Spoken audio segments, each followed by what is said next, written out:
ഇപ്പോൾ നമ്മൾ കാണുന്നത് ഒരു സിംഹത്തിൻ്റെ ഫോട്ടോ ആണ്. അതിൻ്റെ താഴെ ഒരു ക്യാപ്ഷനുണ്ട്. അതിൽ എഴുതിയിരിക്കുന്നത് കുറച്ച് ദിവസം മുമ്പ് ഒരു മനുഷ്യൻ ഒരു സിംഹത്തെ ഒരു വളർത്തുമൃഗമായിട്ട് വാങ്ങിച്ചു അത്രേ. പക്ഷേ സിംഹം അദ്ദേഹത്തിനെ കടിച്ചു കൊന്നു എന്നാണ് കേൾക്കുന്നത്. വളരെ ചെറുപ്പത്തിലെ സിംഹത്തെ എടുത്ത് വളർത്തുന്ന ഒരുപാട് ആളുകളുണ്ട്. മലമാമിനെ എടുത്ത് വളർത്തുന്നവരുണ്ട്, മുതലകളെ എടുത്ത് വളർത്തുന്നവരുണ്ട്, കടുവയെ എടുത്ത് വളർത്തുന്നവരുണ്ട്, കരടിയെ എടുത്ത് വളർത്തുന്നവരുണ്ട്. പക്ഷേ ഈ പറഞ്ഞിരിക്കുന്ന എല്ലാ മൃഗങ്ങളും അതിൻ്റെ ബേസിക് നേച്ചർ കാട്ട സ്വഭാവമാണ്. അത് കാടിൻ്റെ മക്കളാണ്. അവ ഒരിക്കലും മനുഷ്യരുമായിട്ട് പൂർണ്ണമായിട്ടും ഇണങ്ങില്ല. ഇണങ്ങുന്നത് പോലെയൊക്കെ ഇരിക്കുമെങ്കിലും എപ്പോഴാണ് അവരുടെ മനോഭാവം മാറുക എന്നുള്ളത് ആർക്കും അറിയില്ല. സിംഹത്തെ എടുത്ത് വളർത്തിയിട്ട് കൊല്ലപ്പെട്ടിട്ടുള്ള ആളുകളുണ്ട്, കടുവയെ എടുത്ത് വളർത്തിയിട്ട് കൊല്ലപ്പെട്ടിട്ടുള്ള ആളുകളുണ്ട്. കാരണം ഈ പറഞ്ഞിരിക്കുന്ന എല്ലാ മൃഗങ്ങളും മനുഷ്യരുമായിട്ട് ഇണങ്ങുമെങ്കിലും പൂർണ്ണമായിട്ടും ഇണങ്ങില്ല, ഇണങ്ങാൻ കഴിയില്ല.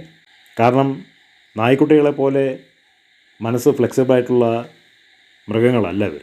അപ്പോൾ നമ്മൾ സർക്കസിനെ നോക്കിക്കഴിഞ്ഞാൽ സിംഹത്തെ നിരന്തരമായി പരിശീലിപ്പിച്ച് അവസാനം സിംഹത്തിനാൽ തന്നെ കൊല്ലപ്പെട്ടിട്ടുള്ള സർക്കസുകാർ ലോകത്തിലുണ്ട്. നമ്മൾ ഡോൾഫിനെ എടുത്ത് വളർത്തുന്നവരുണ്ട്. ഡോൾഫിനെ ഉപയോഗിച്ചുകൊണ്ട് പലതരത്തിലുള്ള വിദ്യകൾ കാണിക്കുന്നവരെ നമുക്ക് കാണാൻ കഴിയും. അതുപോലെ തന്നെ കില്ലർ വെയിൽസ് നീലത്തിമിംഗലത്തിൻ്റെ ഒരു വകഭേദമാണ്. അവയെ ഉപയോഗിച്ചുകൊണ്ട് പലതരത്തിലുള്ള കസരത്തുകൾ നടത്തിയിട്ട് അവസാനം അവരാൽ തന്നെ കൊല്ലപ്പെട്ടിട്ടുള്ള ആളുകളുണ്ട്. അപ്പോൾ ഇതൊക്കെ എന്തിനെ കാണിക്കുന്നു എന്ന് പറഞ്ഞു കഴിഞ്ഞാൽ ഈ മൃഗങ്ങളൊക്കെ മനുഷ്യനോട് ഇണങ്ങുന്നു എന്ന് തോന്നുമെങ്കിലും അത് കാടിൻ്റെ സ്വഭാവം എപ്പോൾ വേണമെങ്കിലും അവരെടുക്കാനായിട്ട് കഴിയും. നമ്മൾ ആനകളും അതുപോലെ തന്നെയാണ്. മത വിളയി കഴിഞ്ഞാൽ പാപ്പാനെ എടുത്ത് വലിച്ചെറിയും. പാപ്പാനാണ് ആനയ്ക്ക് ഭക്ഷണം കൊടുക്കുന്നത്, ആനയെ കുളിപ്പിക്കുന്നത്, ആനയെ കൊണ്ടു നടക്കുന്നത്, എല്ലാം ചെയ്യുന്നത്.